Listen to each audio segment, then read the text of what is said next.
리퍼트 주한 미국 대사가 김기종이라는 사람의 습격을 받아서 상당히 위험할 뻔한 일이 벌어졌었습니다.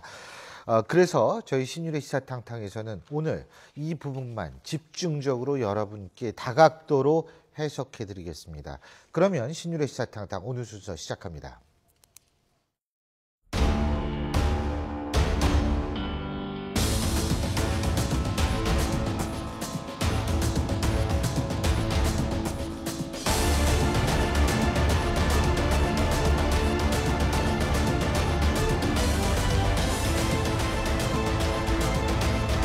CNN 등 미국 언론들은 긴급 뉴스로 관련 소식을 전했습니다. 있어서는 안 될 일이라고 생각합니다. 한미 동맹에 대한 테러입니다.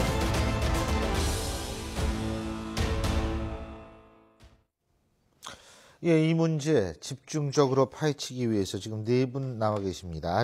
RN서치의 김미연 소장, 그리고 검사 출신이시죠. 김광삼 변호사, 그리고 백기종 전 수서경찰서 강력 팀장, 그리고 20여 년간 대통령 경호원 임무를 수행했던 경호 전문가, 경남대학교 경호비서학부 유형창 교수 네 분 나와 계십니다. 어서 오십시오. 안녕하세요. 안녕하십니까. 예, 지금 80바늘을 꿰맸다고 합니다. 네. 80바늘을 꿰매고 사실 이게 사상 초유의 일인데 이번 소식을 듣고 어떤 생각을 했는지 개괄적으로 먼저 한 말씀씩 들을까요? 먼저. 예, 저는 개괄적으로 이 김기종의 히스토리죠.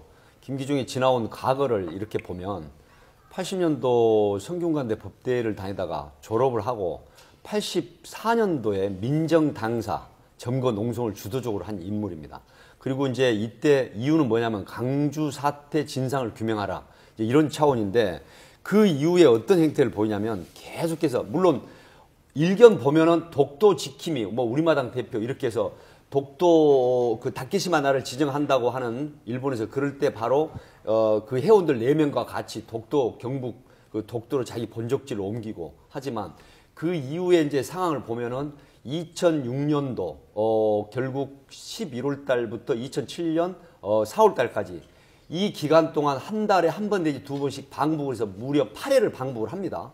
그리고 그 이후에 이제 물론 일본 대사가 이 다케시마라는 표현을 쓴다 그래서 콘크리트 2개를 던지고 또 그 다음에 노무현 정부 때죠. 그 청와대 앞에서 그 당시 88년도 창천동 우리마당 대표를 군 정보기관에서 피습을 했다는 의혹을 제기를 하면서 이 부분에 대한 수사를 명쾌하게 안 해줬다 그래서 노무현 대통령 때 1인 시위를 하다가 결국 제지하는 경찰관 앞에서 분신을 시도를 하죠.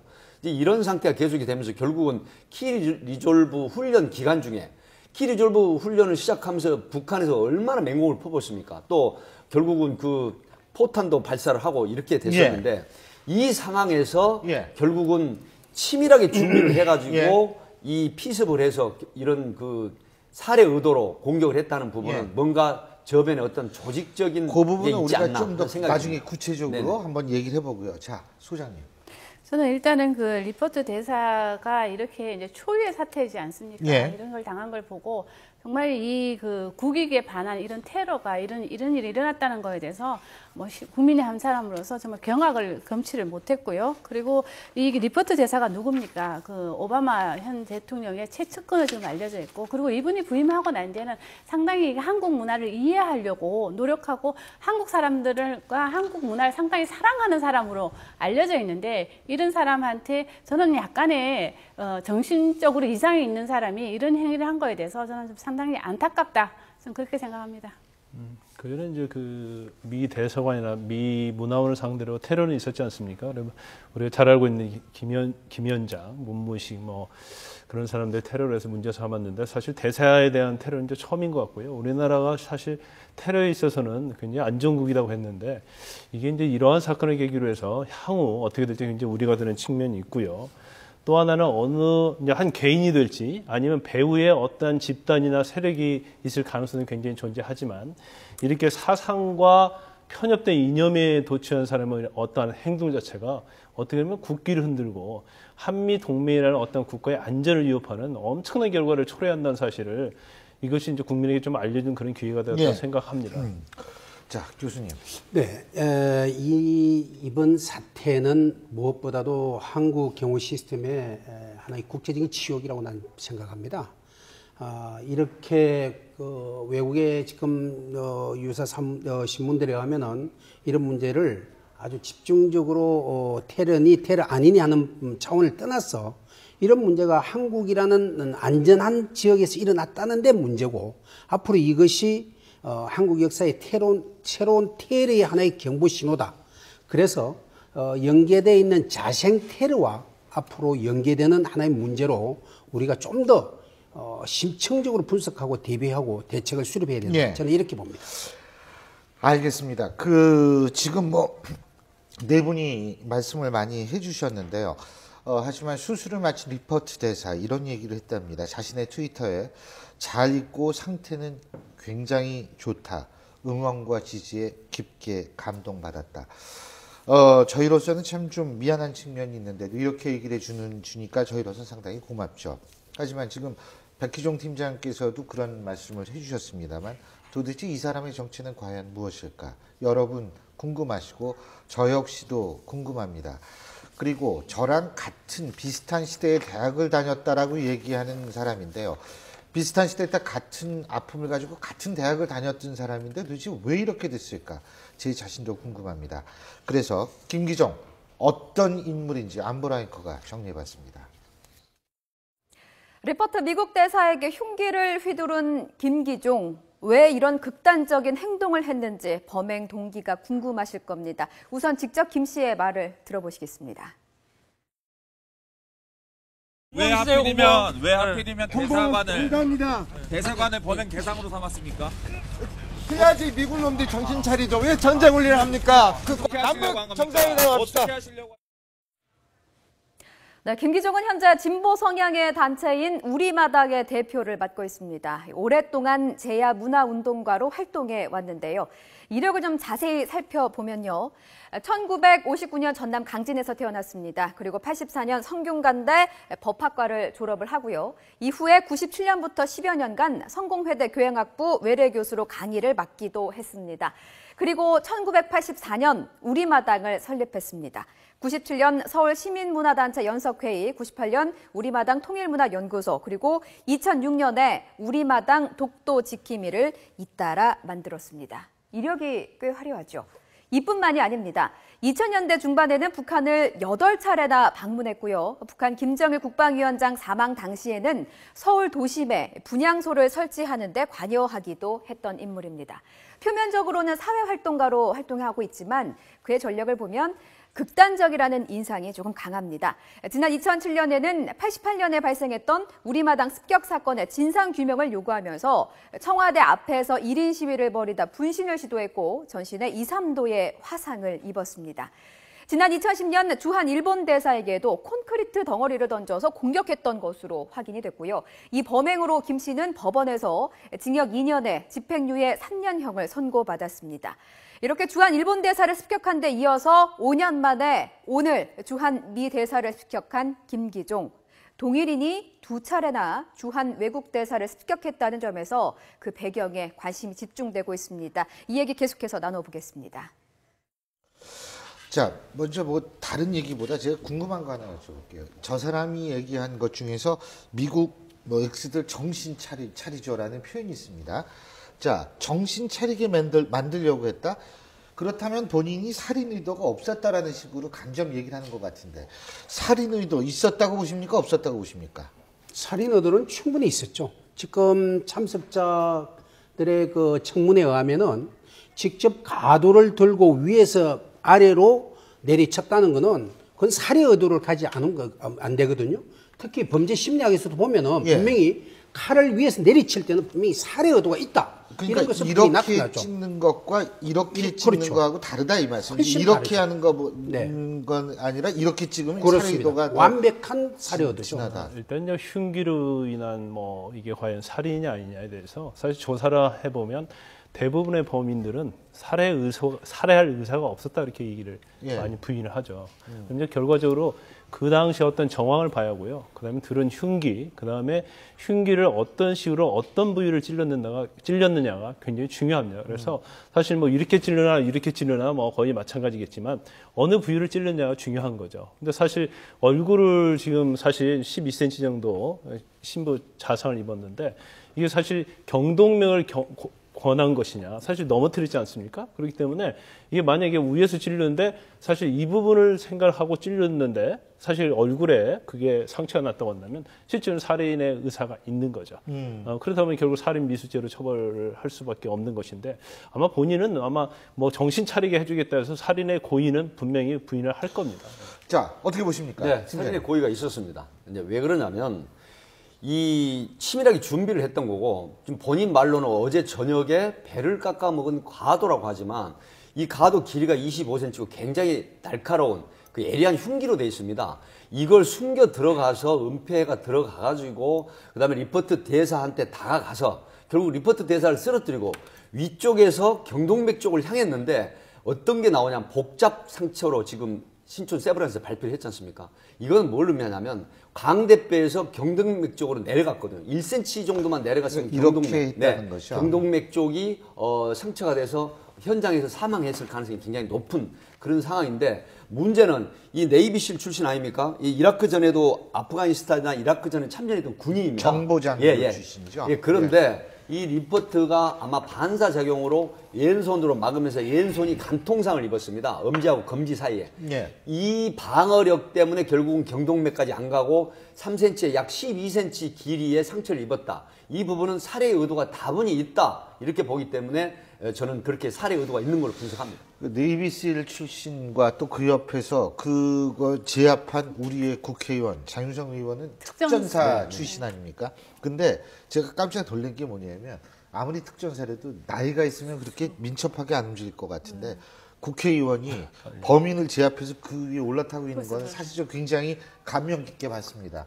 그 정신이 없음에도 불구하고 자기 몸을 던졌다라는 건 대단한 일을 하신 거죠. 그런데요, 제가 소장님께 여쭤보는 게 이 김기종이가 실력감사 아까 들으셨죠? 네. 전쟁 연습 반대 뭐 이런 식으로 얘기를 합니다. 네. 그런데 지금 그 전쟁 연습이라고 주장하는 게 바로 북한이지 않습니까? 그렇죠. 그죠?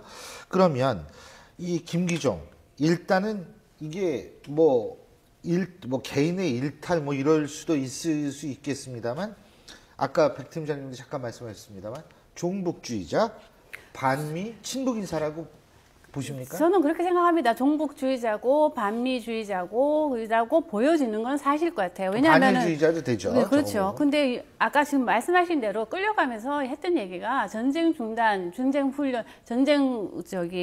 훈련을 중단하라 뭐 이런 얘기를 했는데 그건 지금 북한이 지금 매일 하고 있는 이야기거든요. 예. 그렇기 때문에 저는 또 이분이 아까 말씀하신 대로 북한을 8차례나 방북하고 난 뒤에 이분이 이전에는 일본을 대상으로 상당히 활동을 하다가 갑자기 또 미국을 대상으로 활동 범위를 넓혔었거든요. 그런 거를 감안해 봤을 때 북한에서 뭔가 모르게 뭐 사주를 받았다 이건 잘 모르겠지만 북한을 왔다 갔다 하면서 뭔가 세상에 변화가 온 건 맞는 것 같아요. 그래서 아마 이분이 이런 행동을 한 것 같은데 지금은 이분은 종북주의자는 맞는 것 같아요. 근데 이분이 이런 행동을 한 거에 대해서 뭔가 연관된 세력이 있느냐 이 부분에 대해서는 저는 약간 퀘스천 마크가 있습니다. 일단 그 세력에 있어서는 좀 의구심이 든다. 근데 이 사람이 과대망상이라는 건 확실한 것 같아요. 김기종의 지인을 따르면 자기가 독립운동가로 지금 생각을 하고 있다는 거 아닙니까? 이런 과대망상 이것도 실제로 이 범행을 그렇게 무자비하게 자행할 수 있었던 하나의 이 기본이 되는 거 아닌가요? 그렇죠. 우리가 이제 어떤 사상과 이념에 도취가 돼 있으면 예. 이제 이 김기종 씨 같은 경우는 북한의 사상과 이념에 굉장히 도취되어 있는 사람이라고 생각합니다. 그 아까도 보도했지만 쭉 그 본인이 해왔던 행동들을 쭉 보면요. 굉장히 그것도 극단적인 측면의 활동을 좀 많이 해왔다. 그래서 네. 좌익이나 아니면 종북이나 친북에 좀 가깝다고 생각이 되고요. 그런데 그 과정에서 어떤 자기의 사상이나 이념을 어떤 운동이나 사회운동으로서 펼친다는 것보다는 뭐 분신을 택한다랄지 아니면 뭐 일본 대사를 돌멩이로 던진다랄지 흉기를 때 그러거든요. 그러면 자기 어떤 사상과 이념을 달성하는 데서는 어떤 행동, 어떻게 보면 전쟁을 반대하는 평화주의자라고 하면서 이게 테러를 하지 않습니까? 본인의 사상과 이념에 너무 도취하다 보니까 남의 정상적인 생각을 못하는 거죠. 그렇다면 정상인이 아니고 사실 정신적인 문제가 반드시 있는 거고 또 그 잡혀가면서도 외치는 걸 보면 그것은 어떤 본인의 어떤 양심적인 거 그런 것이 아니고요. 어떤 본인의 행동의 정당성 그리고 모든 통일 문제랄지 이런 것들은 미국 적대국인 미국에서 조장을 하고 미국의 원인인 것처럼 돌리는 그런 어떤 사상적인 경도돼 있다는 걸 알 수 있는 거죠. 이건 자칫 접근을 잘못하면 정신병력을 하면 저 사람에 대한 것이 나중에 범죄의 어떤 형도 낮아질 것이고 이런 문제가 있을 것 같은데 저는 하나의 소영웅주의고 어떤 집단화에 있어서 배경적인 세력이 그런 사주와 어떤 조직화되어 있는 그런 연계된 행태로서 나타난 것이라 저는 그렇게 봅니다. 특히 저 사람의 여러 가지 지금까지 쭉 행위를 보면은 분명히 단순하고 어떠한 정신병력 가지고는 저렇게 할 수가 없는 거거든요. 그런 걸 종합해서 볼 때는 분명히 이 사람에 대한 어떤 배후의 조직화된 세력, 아까 말하는 종북 세력, 이런 것이 종합적으로 연계돼서 나타난 현상이고 결코 정신병력으로서는 치부할 수 없다. 저는 그렇게 봅니다. 그렇죠. 아니 근데 그 정신병력이라는 게 저희가 아침에 이제 그 얘기가 들었죠. 그래서 이제 그 라디오 제작팀이 막 그때 사망에 전화하면서 결국 우리가 교청회장 현장에 있었던 분을 연결을 했지만 그 과정에서 이 사람에 대해서 조금씩 알아가는 과정에서 아마 한 분이 그랬던 모양이에요. 이게 정신 이상이라는 얘기가 있다. 근데 나중에 그 유력 일간지 기자가 저한테 멘트를 따려고 전화를 했는데 제가 그랬어요. 이 정신병자인지 아닌지 모르겠다. 그런데 자기도 정신병자라는 얘기를 들었다라는 얘기죠. 근데 중요한 건 그건 지금 확인이 안 돼 있습니다.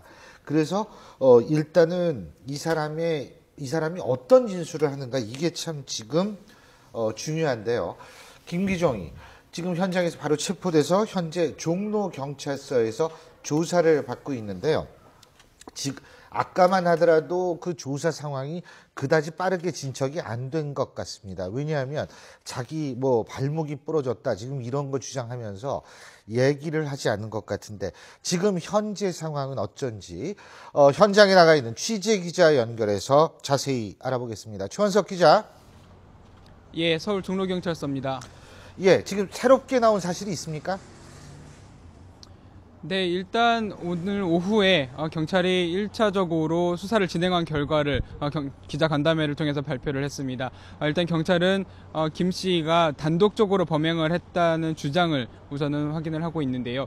CCTV를 먼저 통해서 주한 리포트 대사가 주한 미대사가 행사장에 들어가는 장면과 또 김 씨가 그것에 뒤따라서 곧장 행사장으로 들어가는 모습까지 확인을 했습니다. 김 씨는 우선은 현재까지는 범행에 대해서 단독적으로 이루어졌다고 주장을 하고 있습니다. 우선 오늘 여기 조사 과정에서는 대부분 질문에 답변을 하지는 않았지만 변호인과 함께 조사를 받는 과정에서 우선 열흘 정도 준비를 했고 또 다른 공범은 없었다고 이렇게 주장을 하고 있는 것으로 확인이 되고 있습니다. 우선 CCTV를 통해 확인된 바는 우선 주한 미대사를 뒤쫓아서 들어간 김 씨가 행사장에서 3분에서 5분가량 안에 범행을 저지른 뒤에 또 그 미 대사가 얼굴을 이제 손으로 감싼 채 바깥으로 나오는 모습이 확인이 됐습니다. 네, 이 과정에서 우선은 경찰은 그 김 씨가 어떻게 내부로 들어갔는지를 자세히 확인하고 있는 상황입니다. 예. 자, 그렇다면 지금 어쨌든 김기종이가 주장할 때는 배우나 또 다른 인물, 단체가 없다, 혼자 범행한 것이다 이렇게 주장을 하는데 경찰도 그렇게 보고 있는지는 모르겠어요.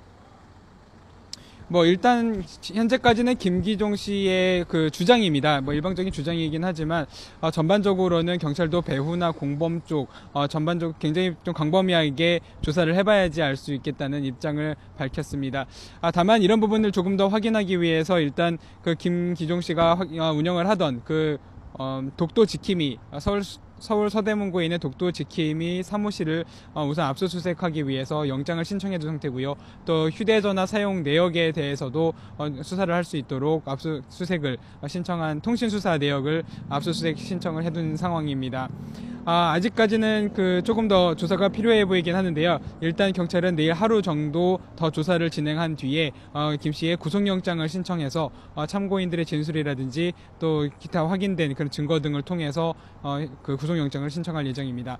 예, 말씀 잘 들었습니다. 고맙습니다. 예, 알겠습니다. 예, 지금까지 YTN 최훈석 기자와 현장에 나가 있는 기자 연결을 했는데요. 자, 지금 아까 잠깐 종북 세력 말씀하셨는데 네. 지금 들으셨지만 김기종이는 계속 자기 혼자 범인, 배후에 아무도 없다. 네. 물론 뭐 어떤 친구가 배후가 있다 그랬는데 사실은 배후가 있다. 그렇습니다. 나 어떤 다지 이렇게 얘기는 안 할 거란 말이에요. 저는 근데 이렇게 어떻게 보십니까? 저는 이렇게 배후. 생각을 합니다. 난파 간첩이 우리 한국에 잠입을 해서 간첩 활동을 하고 뭐 요인 암살을 한다든가 혼자 합니다. 그럼 배후가 없습니까? 배후가 단연코 있습니다. 지금 이 사람은 반일 또 반미 이런 친북 종북 세력의 그런 어떤 마음을 가지고 있고 그런 심리를 가지고 있는 상태에서 일부에서는 극단적 민족주의자라고 이렇게 지금 편견스럽게 얘기를 하는데 저는 이 김기종이가 굉장히 종북, 친북 스타일의 어떤 그런 리즘을 가지고 있다 이렇게 생각을 하거든요. 결국은 확신범이라고 할 수 있는 건 이 사람이 지금 미국을 칼로 찔렀다. 이렇게 또 얘기를 하기도 했거든요. 그렇게 주장합니다. 그렇게 하면은 결국은 미국을 멀리하고 미국과 이간질을 시키는 형태는 어떤 거냐? 바로 북한을 이렇게 하는 것이죠. 그렇다고 하면 북한에서 대남 선전 매체라든가 여러 가지 선동 선전을 할 때는 바로 미국과 한국을 벌려놓기 위한 그런 전략도 있거든요. 이런 상태에서 결국 북한을 8번씩 왕래를 했던 사람이 어떤 그 우호적인 인물이라고 판단이 돼서 포섭이 될 가능성은 없지 않나. 이런 저는 생각을 한번 해봤거든요. 결국은 이런 영향이 오늘날 키 리졸브 훈련을 하는 이 상태에서 저런 범행을 하지 않았나. 이런 분석을 한번 해봤습니다. 저는 말이에요. 이런 생각을 해봤어요. 이 김기종이라는 사람이 이런 얘기를 했다고 그러더라고요. 작년 10월에 부임한 40간 넘은 XX가 어떻게 우리나라 통일 정책을 감당할지 안타까워서 그랬다. 이게요. 저는 굉장히 문제라고 생각하는 게 아니 그럼 이제 30 된 김정은이는 어떻게 합니까? 예? 저는 이거를 보면서 이 사람의 시각이라는 게 보고 싶은 것만 보고 한쪽이 굉장히 경도돼 있는 그러니까 이게 논리성이라는 건 완전히 결여돼 있는 진짜 이상한 사람이구나라는 생각을 저는 하게 됐는데 그러니까 어쨌든 이분이 지금 뭐 남북 관계를 개선하기 위해서 본인이 이런 행동을 했다고 지금 이야기를 주장을 하고 있는데요. 이것이 오히려 지금 남북 관계를 더 악화시키는 반대되는 경향을 지금 이 사람이 만들었다는 거죠. 전 그런 문제 좀 있는 것 같고요. 지금 그리고 요번에 이번 사건을 보면서 그 어떻게 경호를 했기에 이런 일이 벌어졌냐 하는 이런 의구심이 하나 들고요. 두 번째는 지금 개인적으로 이분이 지금 아까 말씀하신 대로 일본 대사를 시멘트 벽돌을 던져서 뭐 집행유예 3년을 받았다고 하더라고요. 근데 이런 분은 이미 블랙리스트에 올라가 있지 않겠냐는 거죠. 이 요인을 이렇게 위협을 한 전력이 있는 사람인데, 근데 어떻게 이런 사람이 이런 행사장에 아무런 제재 없이 들어갔는지 그 부분에 대해서도 저는 좀 약간 설명이 필요하지 않을까. 문제 제기가 다 되셨어요. 그런데 이제 그 부분을 본격적으로 얘기를 한번 해보기 전에 딱 한 가지만 제가 여쭤보는 게 지금 돌멩이 던졌다고 그 일본 대사한테 그때 김무성 대표가 그런 얘기를 했어요. 그때만 제대로 처벌을 했어도 이게 지금 이런 데까지는 안 나오지 않은가. 근데 그게 어떻게 판결이 그런 식으로 나오나요? 그때? 일단 이제 그 당시에는 이제 그 집행유예였죠. 예, 징역 2년에 집행유예 3년 받았죠. 그런데 사실 그 당시에 이제 대사관 맞지 않았고요. 대사 옆에 있는 여직원이 손목에 맞춰서 하지만 맞추려고 그랬던 거 아니에요? 그래서 이제 죄질은 불량하지만 결국 이제 집행유예로 나왔습니다. 그런데 이걸 보면 이제 제가 잠깐 뭐 종북적인 시각에 대해서 좀 한 말씀 좀 드리고 싶은 건데 이게 종북이나 친북과 관련된 거라고 하면 우리가 북한과 많이 연계한다고 한다면 이건 이제 비약일 수도 있지만 또 이렇게 생각할 수 있죠. 아니 키졸리브 지금 키리졸브 훈련하고 있고 독수리 훈련하고 있지 않습니까? 합동 훈련하고 있으면 북한이 항상 한 얘기가 뭐였어요? 거기에 대한 응당의 대가를 치르게 될 것이다 이 얘기를 했단 말이에요. 그렇다고 한다면 정말 정부가 관련이 됐다고 한다면 김기정 씨가 그러면 거기에 대한 대가를 주기 위해서 과연 미 대사를 공개할 가능성도 있다고 생각해 볼 수도 있다는 거죠. 그렇지만 이제 한편으로 생각하면 이렇게 테러를 해서 과연 정말 얻을 게 뭐냐는 거죠. 실제로 김기정 씨 얘기에 의하면 이렇게 미국에 대해서 응징을 함으로써 남북관계가 좋아지고 미국에 교훈을 주겠다는 건데 실제로 제가 볼 때는 이러한 행위는 결국 저는 뭐 한미동맹에서 굉장히 우려하고 있는데 실제로 저는 오히려 한미동맹이 더 강화하는 계기가 될 거라고 저는 그렇게 생각하는 거죠. 저는 그 부분에서 약간 반대 의견입니다. 어떻게 한미 연맹이 동맹이 더 강화되겠습니까? 오히려 우리가 손해를 보죠. 이제는 우리가 이런 상황이 됐기 때문에 우리가 우리 목소리를 더 높게 낼 수가 없는 상황이 되지 않을까요? 지금 상황은 그런데요. 지금 상황은 그런데 김기종이 친북이나 종북과 관련이 있다고 한다면 미국이 더욱더 북한에 대한 견제라 그런 걸 할 겁니다. 그렇다고 한다면 남한과 더욱 굳건하게 하지 않으면 어떤 남한에 있어서 어떤 북한의 침투랄지 그런 것을 우려를 하기 때문에 오히려 이 기회가 어떻게 보면 비온 뒤에 땅이 굳어진다고 하듯이 더 굳어지는 계기가 될 수 있다는 거죠. 그거는 저희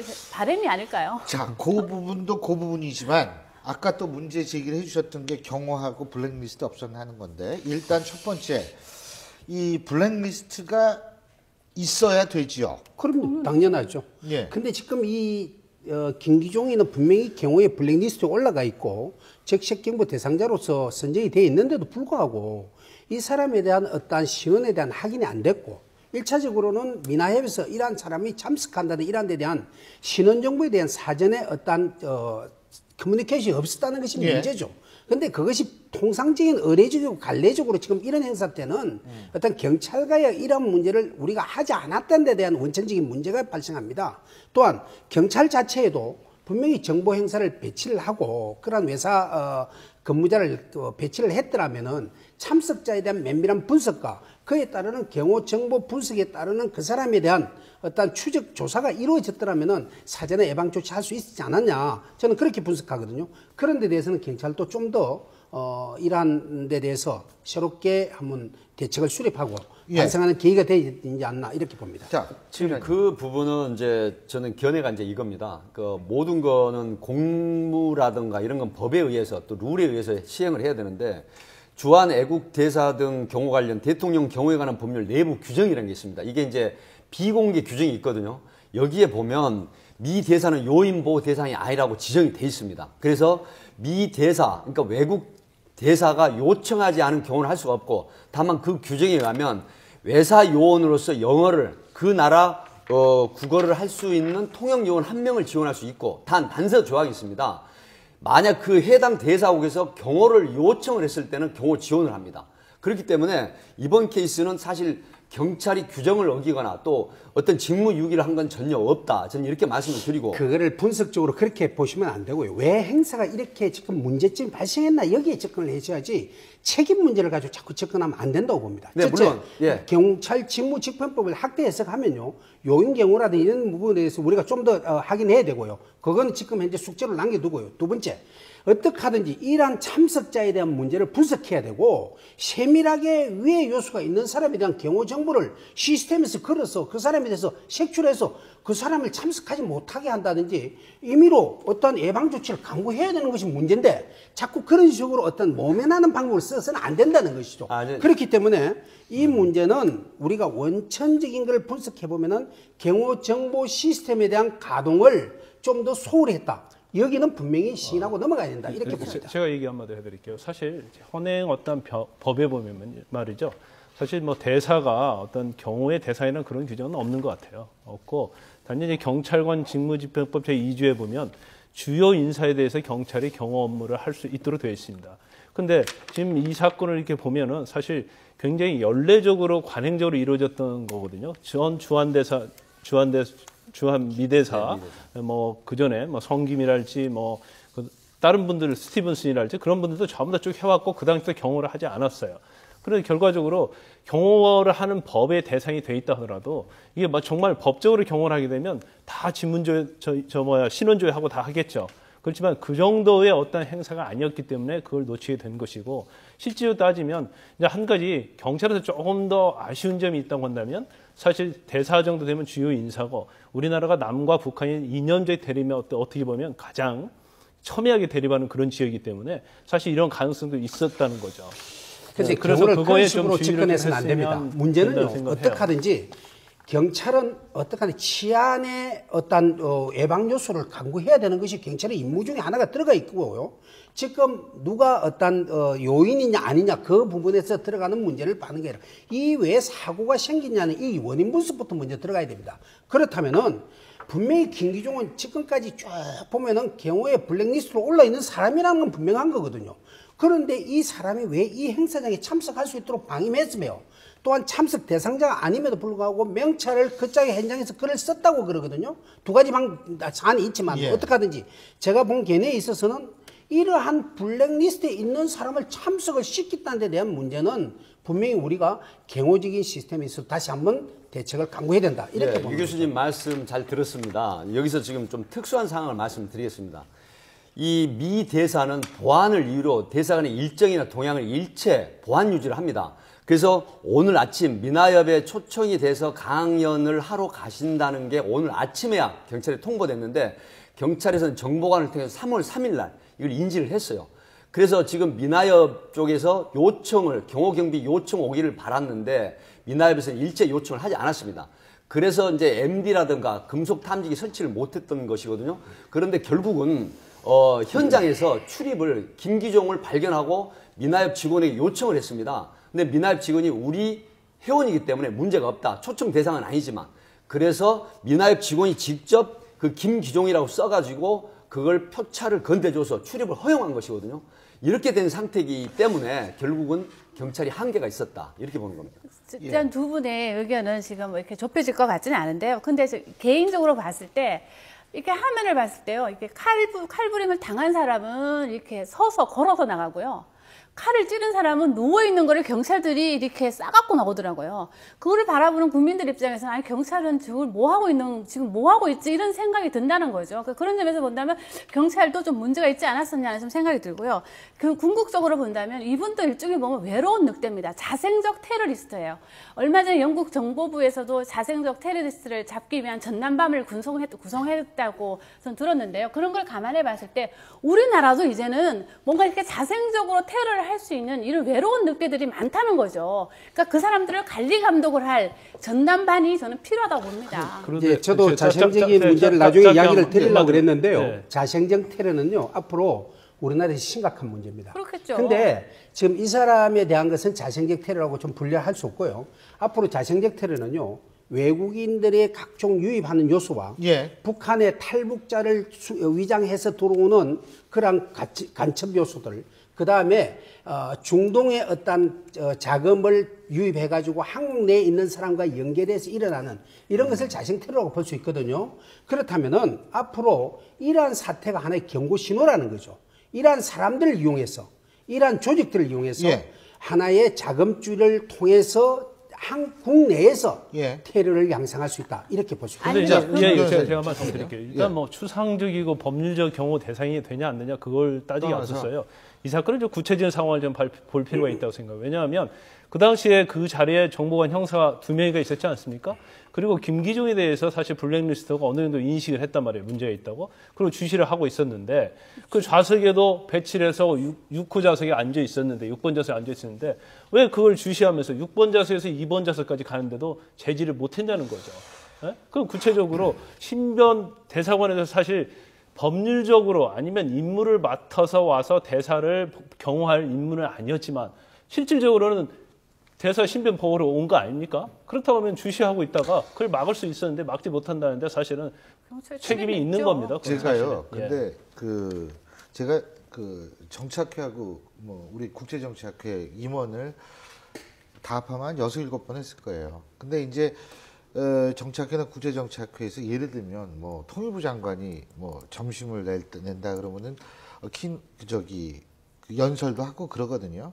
그런데 그때도 이론적으로 따지면 장관이 오고 미국 대사도 온 적이 있고요. 그렇게 되면 이론적으로 따지면 역시 철두철미한 철통 같은 경호를 해야 되는데 사실상 주최 측이 사람들이 막 몰려오고 거기 앉다 보면은 그거 컨트롤하기가 굉장히 힘든 건 미나협도 저는 그랬을 확률이 높다고 생각해요. 근데 중요한 건 지금 그래서 경찰이냐 아니냐를 떠나가지고 전 진짜 궁금한 게 뭐냐면 만약에 그런 장소에 많이 갈 텐데 대사가 그럼 미국 대사관의 경호팀이 있을 텐데 그 경호팀은 어디서 무엇을 하고 있었을까가 좀 궁금하다는 거예요. 미국 경호팀은요.